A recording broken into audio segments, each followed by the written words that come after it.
following program contains language and situations of an adult nature. Some material may not be appropriate for young listeners. If any adolescent ears are caught hearing this broadcast, they will be swiftly removed from the head they are attached to and directly mailed to their parents. Do not ask who we are. Just accept that we are always watching.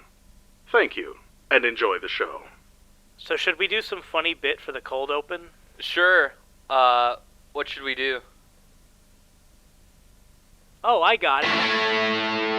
It's time for Terribly Entitled Talks with Dave Capdeville. That's a title! That's a terrible title, but the talks are killer. They're killer! If you don't like sarcastic humor, you should probably go. Get out of here! But if you're starved for entertainment, Dave's gonna serve it to you. Oh! Yeah! Terribly Entitled Talks with Dave Capdeville. That's what it's called. Good whatever time you're listening to this, folks. My name is Dave Capdeville, and welcome to my show, Terribly Titled Talks. That's right, they gave me my own show. Who are they exactly? We're not allowed to ask that question. My guest tonight is a voice actor and good friend, best known for his roles as Angel Dust in Hazbin Hotel, Rocky from the upcoming Lackadaisy short, and of course, the one and only Garbage Glenn from Rick's Recycled Rotisserie. Ladies and gentlemen, please welcome Mr. Michael Kovac. How's it going, man? Hey, it's going okay. I'm just popping open these Cinnabon Delights. Why are you eating Cinnabon in the year 2020? Because I have it at Taco Bell because I needed my order to come to $12 or more. No, because you have a problem. That too. You know what? I was going to save the Taco Bell discussion and investigation. No, bitch, we go all in at once. No, we're doing Taco Bell now. We're going to skip past, your accolades and your... Fuck my accolades, it's about Taco Bell. All right. Well, you have a very strange relationship with Taco Bell, Michael. I do. I literally had Taco Bell for the first time. That was the sound of this bowl popping. I don't know if you heard it in the background. The bowl just made a popping sound. I made a note to write down that everything that could go wrong would go wrong in the first episode, and I'm already realizing how true that is. It's absolutely accurate. But yeah, no, I have not had Taco Bell in like 3 weeks because of certain events in the world. So I just fucking decided, okay, I'm gonna order some Grubhub Taco Bell. I've never ordered from Grubhub in my life. And so I'm like, this is my first Grubhub order ever. Yeah, man, I don't know, just with Taco Bell too, is that I actually didn't have Taco Bell until I was in college, I think. Bro. Like, I just never ventured out for it. My first Taco Bell experience was at a college campus when I was in high school, exploring a college. There you go. I'd never been there before.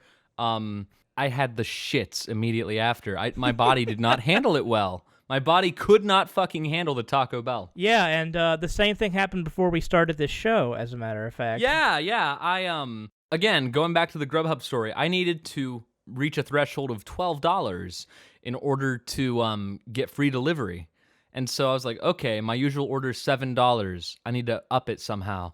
And so, number one, I got a 12-pack of Cinnabon Delights. And two, I got literally 6 chicken quesadilla melts. Okay, so a 12-pack of Cinnabon Delights, which should be called the Depression Dozen, and 6 quesadilla melts. You're gonna die, and that's coming from me of all people. Oh, I consumed the 6 quesadilla melts, and I felt like utter human trash. I felt like I might as well fucking die. The thing about Taco Bell is that in the moment, you think that getting it is going to be the best decision of your entire week. No, it's like, dude, this is going to be fucking delicious. I love Taco Bell. And then you eat it and you feel like shit. Yeah, the second you finish it, you regret everything. Like, you'd rather give birth to a porcupine. It's like, fuck, I should have just eaten a salad or something. At least I would have felt good after that. You should have just eaten the cardboard it came in. I still have it. I could. Yeah, let's get some good old Taco Bell wrapper ASMR on the show. Oh, I just had some upchuck. I just upchucked a little bit. Can I tell you that my dog, my beagle, his actual name is Chuck. We call him Chuck because he upchucked in the back of my mom's car when we got him from the pound. Okay, that's at least a perfect name for him. Yeah, and you gotta wonder if it comes off demeaning to him because he's 12 years old now. So every time we call his name, I wonder if he still thinks we're giving him shit for what he did 12 years ago. I mean, to be fair, we have a few cats back at home in Ohio that we have named not great names. We have a cat we've literally named Little Bitch. Her name is Little Bitch. We call her BB, like Little B, but her real name is If Little it was Bitch. BB, though, it would be Big Bitch, right? Yeah, we just call her BB because I literally don't know why we call her BB. Her name is Little B, Little Bitch. We just shorten it to BB. You have to wonder if somehow deep down we're going to find out years from now that scientists are like, oh yeah, animals have completely understood everything we've ever told them. And then we feel like shit because we've probably like yelled at our animals like on a bad day, and we're just like, oh wow, they really fully understood it. Yeah, I've been shaming my dog for vomiting for the last 12 years, and you've been calling yours a female dog. Yeah, exactly. So we've just been abusing our animals as far as names go, and so they just suffer with that acknowledgement. Side note, this podcast is now sponsored by PETA. Hey, PETA, I saw you in the Tiger King documentary. God, we're not going to talk about Tiger King. No, we're not. We're not. Everybody's fucking talking about it. Exactly. Now, speaking of terrible transitions, let's talk about voice acting tips. Oh, yes. And I don't mean anything that's going to help anybody. I mean... our secret Twitter account. Yeah. Yeah, we literally made this, like, what was it, a year ago? It was when we went to WonderCon in... Anaheim. Yeah, Anaheim. Wait, is it Anaheim? Is that where? It was Anaheim, that's correct. Okay, yeah, we were at Anaheim at a convention, and I can't remember why we made the voice acting tips profile. I think we mostly made it to shit on the Blue Yeti. Yeah, pretty much, because that's what it just derailed into over time. Because we were never going to seriously give voice acting tips. It was going to be a joke account. Because the first thing we did with the account at the convention was just tweet an extremely close-up image of my face that just said, how about this for a hot voice acting tip? It was just a fucking close-up of your face, yeah. Actually, I think I do remember why I made it. So I made the account a little bit before WonderCon, and I just kind of told you about it, and I said, here, take the first tweet. That was your biggest mistake. It was truly a horrible mistake. But no, if I didn't give that to you, I probably would have never, ever made a single tweet on it. It would have just existed. I think I made it because I follow a bunch of voice actors on Twitter. Yeah. Because I'm a voice actor. So. Oh, really? I would have never guessed. Dude, yeah. I voiced, what was that third bit that you said I voiced in? Oh, Garbage Glenn from Rick's Recycled Rotisserie? Yeah, that was my favorite role. Yeah, that performance is your crowning achievement in life so far. Yeah, I don't understand why they wanted me to do Angel Dust's voice for that one, but I did, and it sounds like shit. I'm shocked they didn't want you to just sound like a grumpy old garbage boy. No, they wanted me to do Angel's voice because it would give them more publicity because Has-Been's really popular, and they wanted attention. Ah, that's true. That's a thing we both worked on, by the way. That is a thing that we have both, in fact, worked on. I was a writer on the pilot episode, and you are the voice of the character Angel Dust, as we said earlier. You literally were the deciding factor in my enrollment. You know what's funny is that there are two sides to this story, and your side happens to go back to Taco Bell again. Yes! I was at Taco Bell when I saw that the Has-Been Hotel Twitter followed me, and I'm like, oh, fuck. The other side of that story that I tell is that at the time I was speaking with Vivian, the creator of the show, and we were talking about making final casting decisions for the Angel Dust character.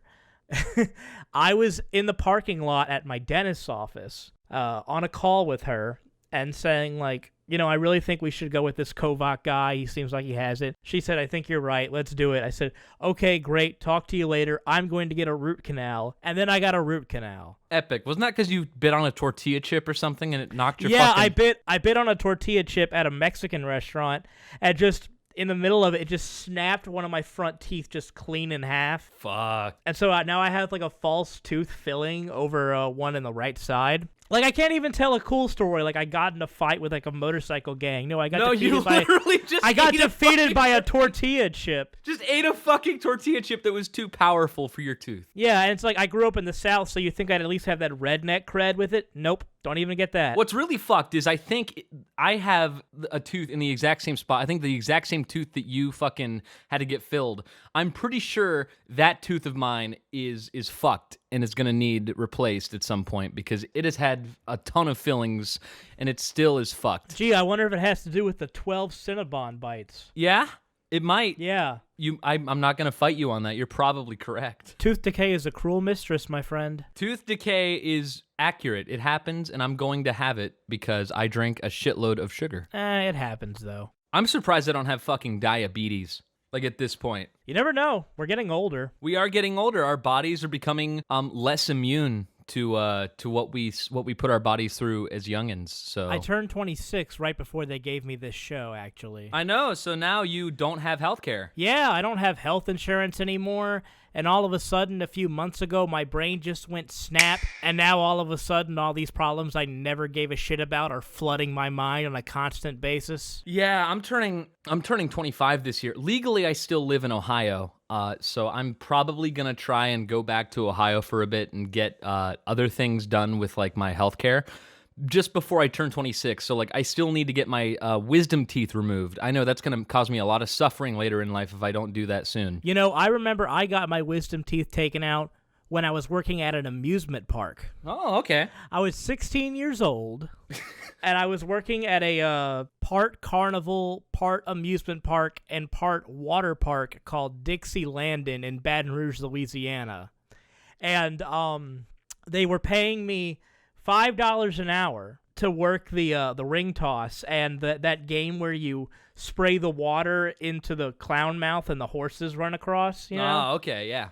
Keep in mind that minimum wage is $7.50. And you only made like what, $5? You said $5 whole an hour when I was 16. Fuck. Because they said that it was a temporary position for the summer, so they did not have to follow wage laws. Cut to about 2 years later, and I see on the news that that amusement park is fined some egregious amount of money for misuse of minor management or something like that. Whoa. I'm not fucking surprised. Color me shocked. That was my first job. And trust me, I saw a lot of tooth decay at that place. I'm sure you did. I mean, also given where, you know, what area that's in. I once saw at the ring toss booth, because we had like a giant stuffed animals hanging up that you could win for the prizes. Mm-hmm. And one of them was this large white tiger.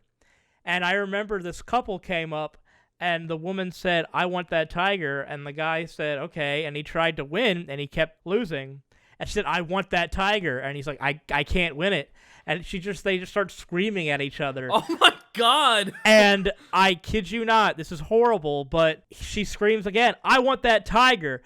And he just decks her in the face. Oh, holy shit. And this is about 6 feet away from me behind this small wooden block. Did you have to report that? Yeah, I had to call the cops that were like in the park. Oh, okay. And they came down and they're asking me all these questions and I'm like, dude, I don't know. The guy just couldn't win ring toss and he punched his girlfriend in the face because she wanted a giant white tiger. Just kept fucking losing.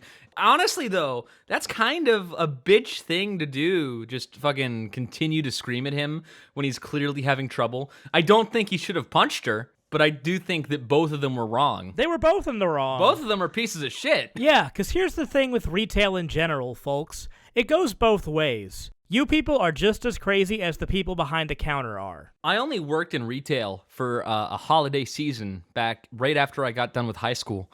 I worked at Toys R Us for the holiday season of 2013, and I remember the only real bad experience I had was literally on the morning that I went to work after having stayed up all night binge watching an anime because I couldn't sleep. Oh, wonderful. Yeah, so I literally got no sleep. I slept for maybe 10 minutes, took a fucking power nap, and then I went to work. So I was tired. So I had no filter. I usually am good at having a filter and not letting things bother me.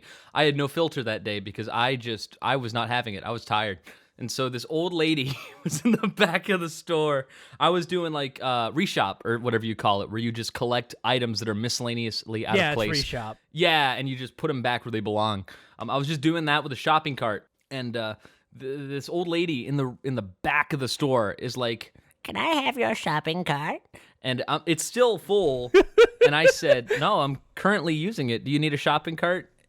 or whatever. And she's like, Well, yes, I want to buy this. thing or whatever. There's this big thing she wanted to buy. Right. And she was just like, "Can you give me your shopping cart?" And I said, "No. Why didn't you grab a shopping cart when you entered the store?" I just said, "Why didn't you why didn't you pick up a shopping cart when you entered the store if you were going to buy something?" She just eyed the most inconvenient one and knew she had to have it. Yeah, I was not going to go to the front of the, because this is the back of the store. I was not going to go to the front of the store and get her a shopping cart. Right. And this is at a time when I was like really early into work. And at the time, we had such an influx of employees that we didn't all have those like walkie-talkies for some reason. We didn't have enough for everybody. So I did not have like a walkie-talkie to ask employees for help. So it was literally just me alone with this old lady. And I'm just like, "You should have grabbed a shopping cart when you came into the store, you dumb bitch." That's the worst, because when you have a customer who's just dumb like that and they've put themselves into a stupid situation, they're going to take it out on you. And when there's nobody to back you up, you have to stand there stone-faced and just take it and tell them, "Okay, I'm going to help you out however I can," and just take the punches of all the bullshit they're spitting at you. Yeah, but in this case, I was sleep deprived, so I wasn't taking any shit. So I just told her, like, "You should have just gotten a shopping cart. Why don't you go get your shopping cart?" she's just like, What is your name? I said, "My name is Michael. There's 3 of us that work here. Good luck." You should always use an alibi. My go-to is Dennis. Okay, just use the name Dennis. Yes, so that somewhere in the world, some Dennis is fired. Poor Dennis. Anybody named Dennis doesn't deserve employment. I knew a guy named Dennis. He was a friend of my mom's.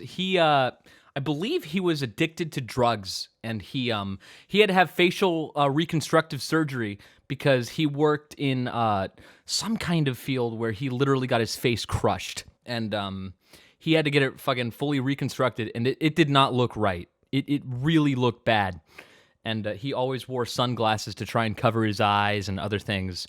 He did not look right. I think he ended up overdosing on drugs at some point a few years ago. I know you're trying to make me feel bad, but I'm never going to have sympathy for a Dennis. No, like, I mean, I guess I feel bad, but I mean, he was kind of an asshole. Listen, my position on Dennis I is very set, and I'm not planning on changing it anytime soon. Wasn't the fucking dude that grows a mustache in the SpongeBob movie, wasn't his name Dennis? Yes, I think so. Yeah, I think his name was Dennis. Name's Dennis. I've been hired to exterminate you. I don't know why, the name Dennis is always really funny to me. Dennis, I think also just Dennis the Menace, the old comics, like that's Dennis the Menace. That is literally the first thing I think of when it comes to the name Dennis. I don't know what it is. It's just such like a mundane name that it's just funny. It is. I don't even think we ever really know that many people named Dennis. I don't think it's that common of a name. Like, imagine naming your pet Dennis. Like Dave, Kyle, Michael. Those are all very common names. I don't think I've met many people named Dennis. There's only one Dennis I can think of that I've ever met, and it's that dude with the weird face. Good, we're keeping the Dennises off the streets. I like that. Anybody listening named Dennis, change your name legally. Anybody listening named Dennis, don't listen anymore. Stop. Imagine my entire audience, people only tuned in They're that just were... like, "My name's Dennis." Imagine we actually get people to change their legal name to Dennis just because they want to spite us. Yeah, that's going to be the first ever Terribly Titled Talks challenge. If you change your name from what it is now to Dennis legally, I'll give you a shout out on the show. Okay, if anybody legally changes their middle name to Alf. Oh, God. Yeah, Alf or Willie. Both of those are good. Both of those are good names. I suppose it's only fair that my Alf obsession rivals your Taco Bell obsession. Yeah, you certainly have a passion for Alf. I remember when you were messaging me about wanting to get an Alf tattoo as your very first tattoo. I don't know, it was like half serious and half not, but it was like at a point where I'm like, okay, this is funny. But it genuinely means a lot to you. Sure, it means a lot, but also at the same time, when is this too far, you know? And it's like, I know that if I had gone through with it, I would have sat down in that tattoo chair while the pen is drawing Alf's big nose on my back, and I would have had that momentary clarity where I'm like, what the fuck am I doing with my life? I wonder what it will take for me to get the fucking Mountain Dew Baja Blast logo tattooed on my body somewhere forever. If you got free Baja Blast for life, would you do it? Yes. Without a fucking doubt. but I But I would put it on a body. I would put it somewhere on my body where it could be hidden, like on my arm or on my butt or something. Sure. It would have to be the size, though, of, like, the soda can logo. Okay, that's fine. I mean, that's reasonable. That's about the size of my jack-o'-lantern tattoo on my forearm. Yeah, that's not a bad size. I could do that. I would put that on, like, my back or my arm or something. Face. No, never. I would never get a face tattoo. I mean, props to people that can. I couldn't. I mean, if you got it down south, then you would always have a Baja Blast, right? Oh, yeah. Yeah, true. This fucking Baja Blast is empty. You're drinking one right now with the talk. You've completely become a shill. You're a complete shill. I have. It's all fucking ice and water now. I literally just had Taco Bell. I'm not disappointed. You're just disappointed. Like, you are disappointed. No, it's your life.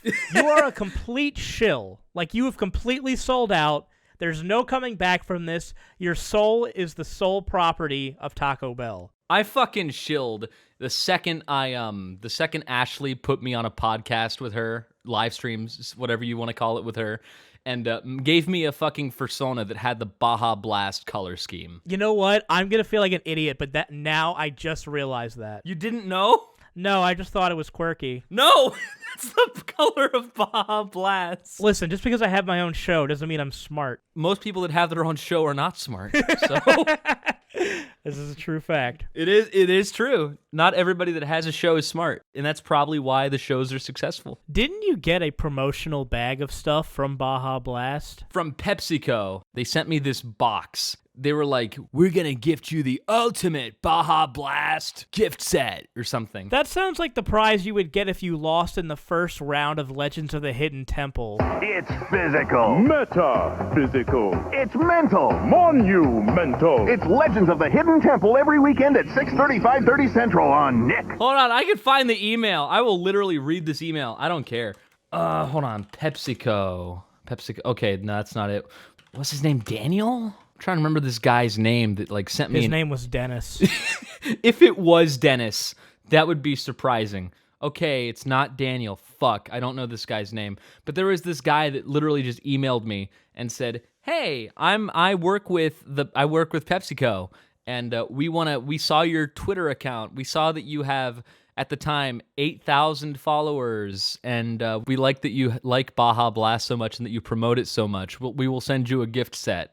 And I'm like, cool, here's my address. Was that before or after we had the Baja Blast War? I think it was after. I think that it was after the Baja War, which, by the way, we should touch up on. Oh, yeah, we absolutely should.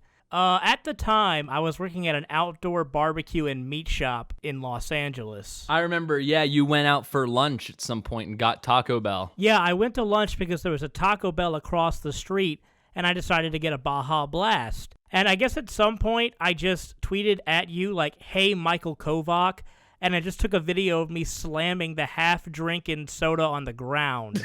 And that was basically the assassination of Franz Ferdinand of the Baja Blast War. Yeah, and then immediately after, I believe I went to Taco Bell and just got a Baja Blast or something. Or I just picked up a can. I can't remember if I had cans or not at the time. So for some reason, some spark in me decided that was too far.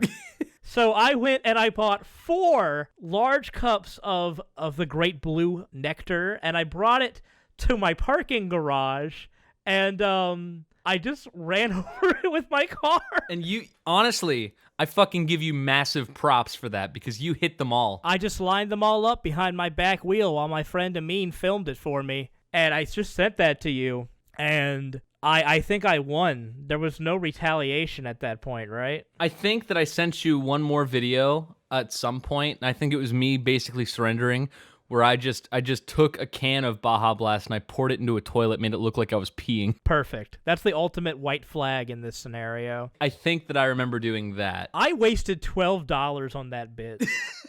$12 well wasted, honestly. That's $12 I'll never see in my lifetime. I will literally PayPal you $12 right now and pay you back for it. That's the winnings I get from the war. Yeah. I owe you $12 now. I have to pay you back for the Baja redemption. It fits right in with history. The Treaty of Versailles, the Louisiana Purchase, and the Great Baja Blast Exchange. Mountain Dew Baja Blast, a Taco Bell original, is now in bottles and cans.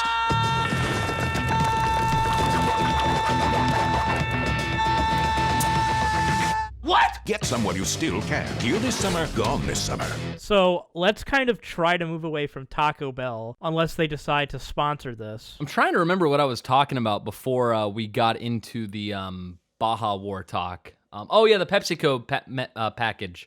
I will tell you about that, and then we can stop with the Taco Bell talk. So they did send me this package, and it was the most disappointing package I could have received. It was a swag bag. What did you expect? I know, but it was still underwhelming. So I think I got 2 or 6 cans of Baja Blast out of it, all of which were stale and garbage. I got a little fanny pack that didn't fit around me because I'm too fat. How ironic is that? You get sent a fanny pack by Baja Blast, but because you drank too much Baja Blast, it doesn't fit. Exactly. That is what is attributed to my weight gain. Absolutely. That's what we call a Vicious cycle. Yeah, exactly. They send me this fanny pack that is just it fit my sister, didn't fit me. So she can have it. She took it. It's hers. She'll have a Baja Blast with that. Oh yeah. But yeah, it was just a very underwhelming package. I did end up getting another package from them a few months later. It was for what is it, Voltage? Is that what it's called? Mountain Dew Voltage? There's so many flavors now. It's like the blue one. I can't remember. It was some, I can't remember if it was like 7-Eleven or Circle K. I think it was a Circle K deal. And it was just some cup. It was stupid. I don't drink soda anymore. And that's not to, like, say I'm better than you, but I'm better than you. You are better than me. I think that it's probably for the best that you don't drink soda because that shit is garbage. And it makes you feel like garbage. The thing is that I still occasionally, like, if I'm at, like, a party or something, I'll mix maybe soda with some alcohol or something. Yeah, if you're going out, I mean, you might as well have a little soda if you're with friends partying. If I'm just sitting, like, at the computer in my, like, Evil Dead PJs, I'm not going to be drinking Coke Zero. Right. Water is probably the best thing you can consume anyway because it doesn't make you feel like total trash. Right. It's hard to get over drinking soda. At first for a lot of people because, you know, it is an addiction. Soda can be an addiction. Same with junk food. You know, once you break out of that for a while, it's not that bad. You actually feel pretty great. I remember I went, I think, 6 or 7 months drinking nothing but water, and it felt fantastic. It's like a cleanse. It really is like a cleanse. And I think I lost like 30 pounds. It really does feel great, and it makes you...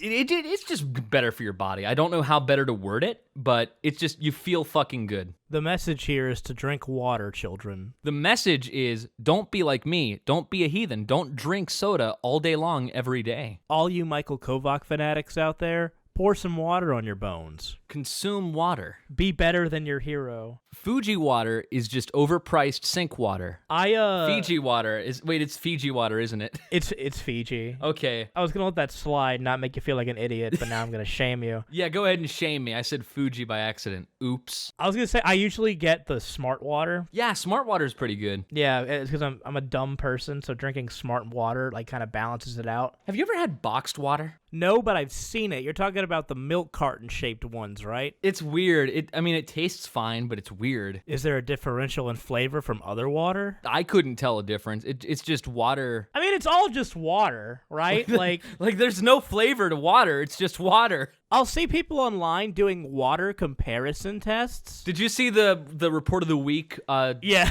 Great value water. That was what I was thinking of, was the report of the week. Yeah.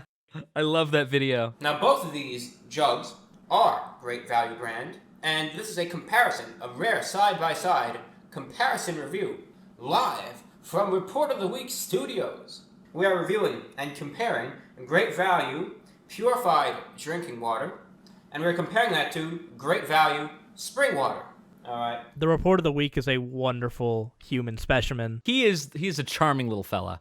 I can't believe that he's like 23 or 22 years old. He looks like he's like 16. He still looks like a 16, 17-year-old. He's young. He is young, but he's not as young as I would think. He also has a radio show, actually. He does, yeah. I can't remember what it's called, but it is like the report of the week still. Right. Just has some other title to it. Well, speaking of a radio show, that's what your ears are listening to right now. You are listening to 108.6. I don't know what station that is. It probably exists. Tune into 108.6, see what the fuck it is. It's probably some Christian religious radio channel. I remember when I was younger, my favorite rock station, 93.7 in Baton Rouge, just one day in high school switched over to like a religious channel. And I was just like, no! Like, you literally fucking screamed, no! Like, where's my 3 days grace fix? Now I'll never get it.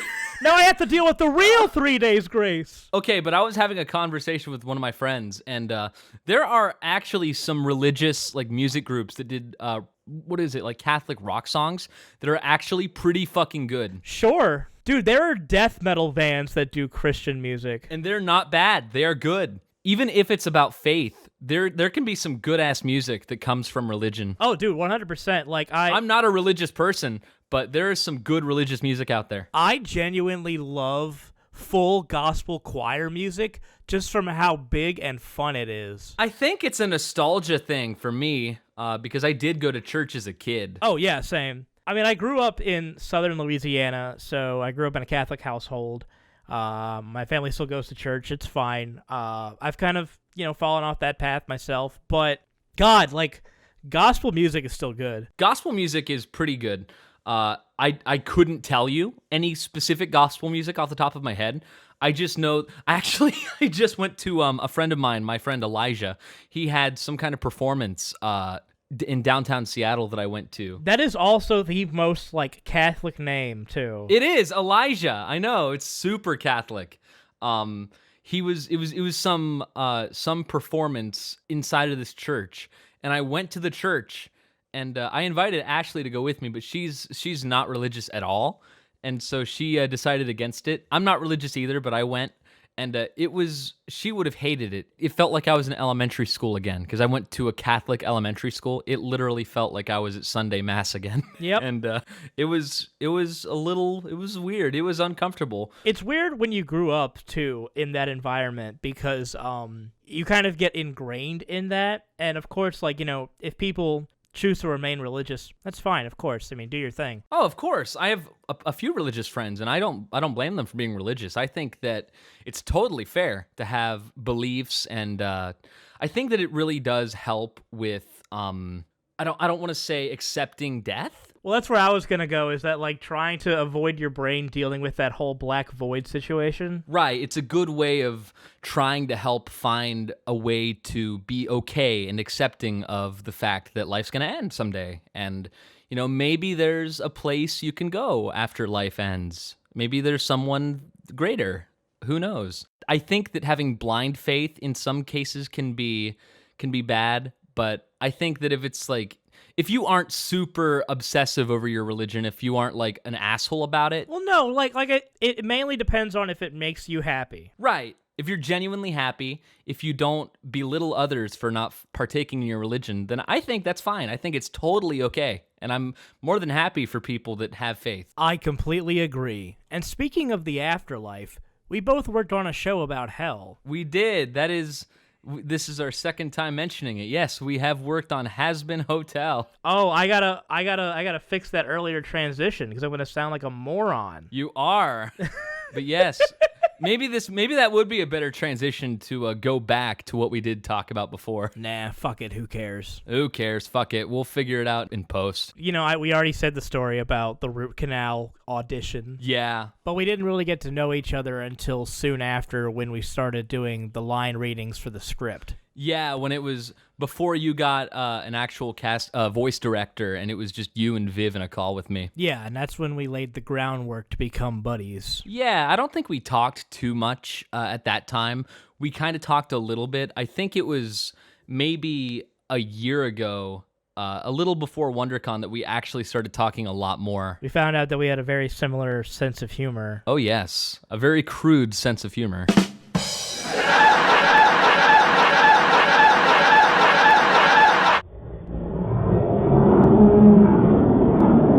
I also really enjoy our interactions online because one of my favorite things to do is just some weird bit that confuses everybody, and you usually go along with it. Oh, yeah.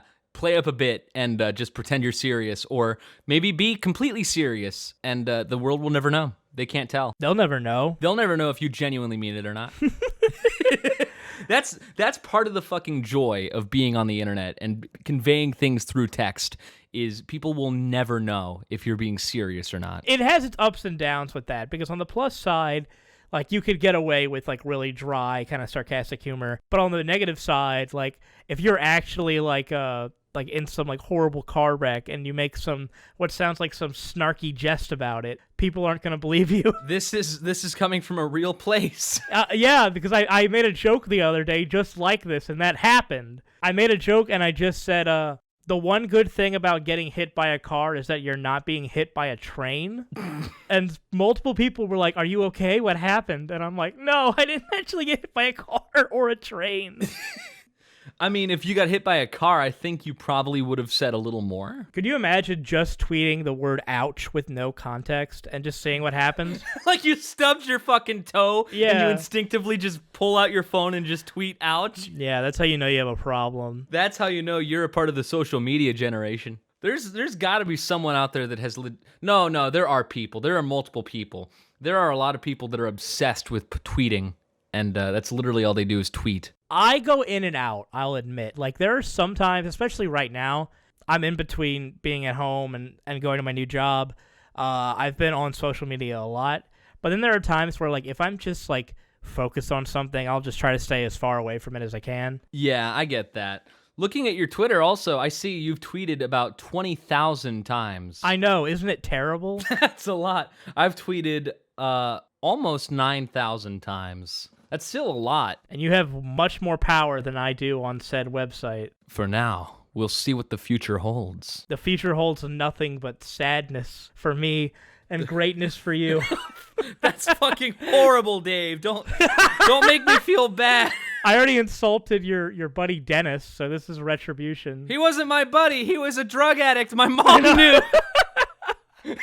He was a dude that tried to get my mom's fucking medication off of her all the time. That's not a buddy. Classic Dennis. Classic Dennis fucking taking my mom's pain medication for her car accident when she was 17. Oh no, it all ties back into each other. Yeah.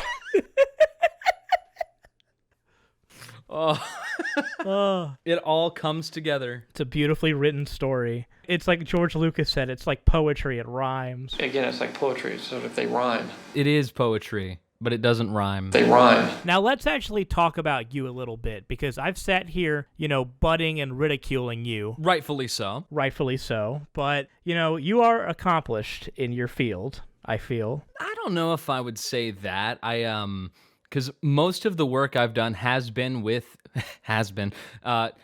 in fact, with independent creators and independent projects. So I'm mostly based online as far as voice acting goes. I have not ventured out into true professional work, I'd say. I've never been in an actual recording studio at this point in time.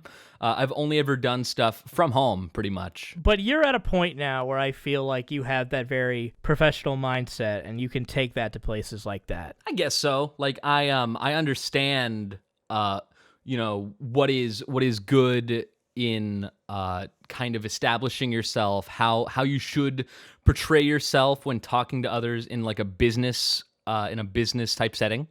I get the ideas of kind of what goes into the field. So I would say that I am a bit more informed, and I do have a lot of people that I know in the industry. So I do have connections and whatnot. So I would say I am at the very least pretty involved in the industry, even if I'm not professionally quite there yet. But I also think that it's important, those lessons you've learned, because one minor thing that people really overlook is how to separate yourself from a casual conversation and a business conversation, especially when it comes to contacting people. Right. You don't want to just come off as someone who's always talking about your work. You don't want to just come off as oh, my work is my entire being, which it's fine if you are very passionate about your work, but I do think that it's important to have your own way of talking with people. You gotta have a personality. Always, yeah, have an actual personality that isn't totally based on your work. But also, you have to also recognize, in a situation, if you're trying to contact somebody you're a fan of, or who's professional, you can't be like, hey, bud, how's it going? And you also can't be like, oh my God, I love you. You gotta be cool but collected. Yeah, I don't think I've ever actually, even before I started getting genuine voiceover opportunities, I don't think I was ever the type to try and kiss ass, essentially. I've never really liked the idea of sucking up to people to try and get work. I understand why people do it.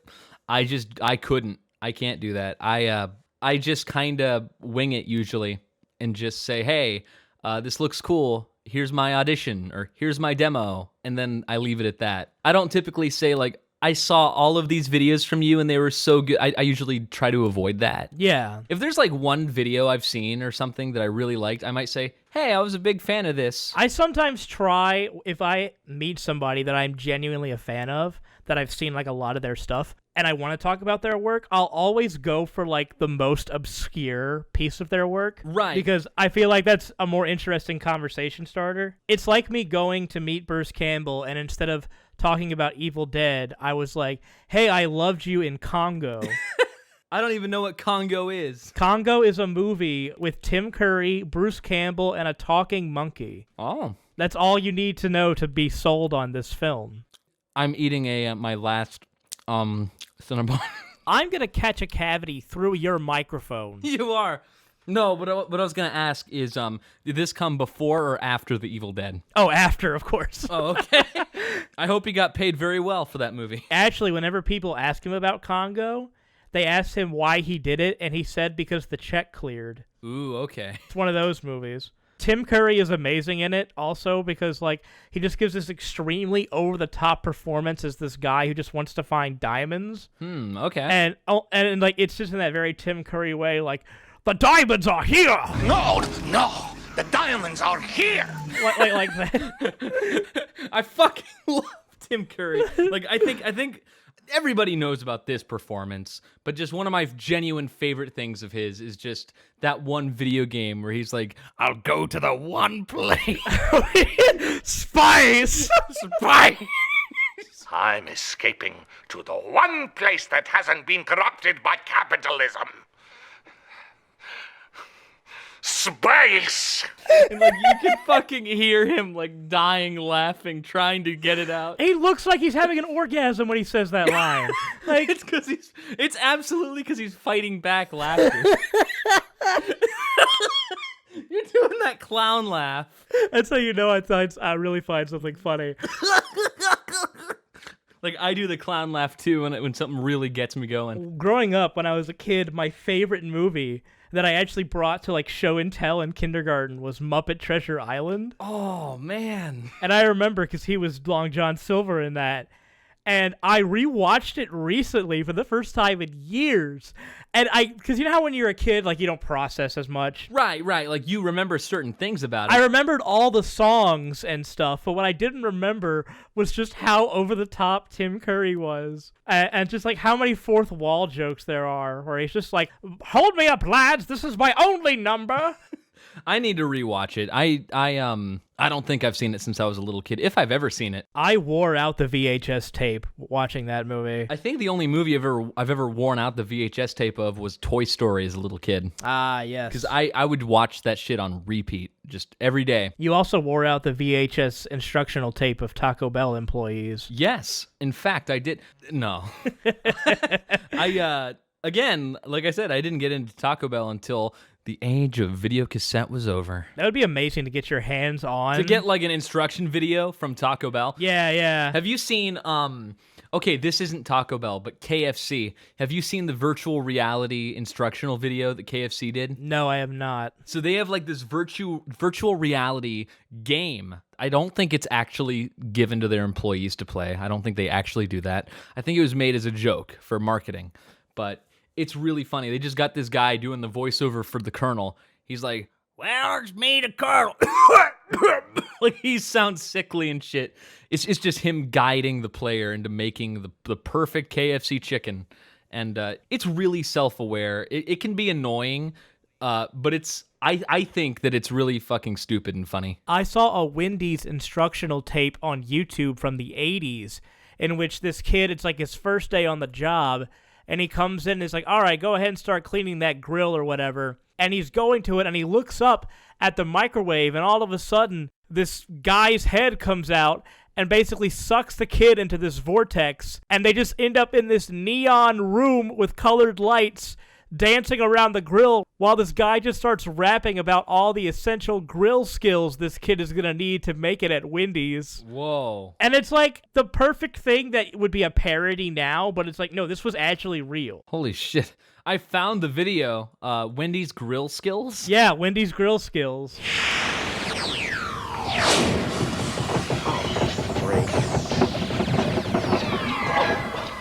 What the? The Duke of the Grill.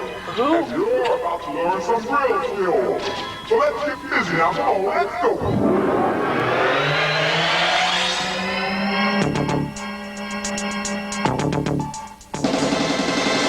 I'm going to add this to the watch later. I have to see this. So now this podcast is sponsored by Taco Bell, KFC, and Wendy's, and PETA. Yeah, and remember, animals taste good. I was going to say, ironically, the first three don't coincide with the last one. They don't, because they're all burger places or meat places.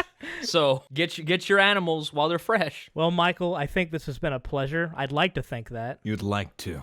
I think that this was a fucking mistake. We'll tell that to them, but, you can't. Who are they? You don't ask that question. Dave, I need answers. I'm sorry. You shouldn't have asked that question. I'm fucking leaving. Fuck this, dude. And that's our show. Thanks for tuning in, folks. See you next time on the next Terribly Titled Talks with Dave Capdeville. Bye.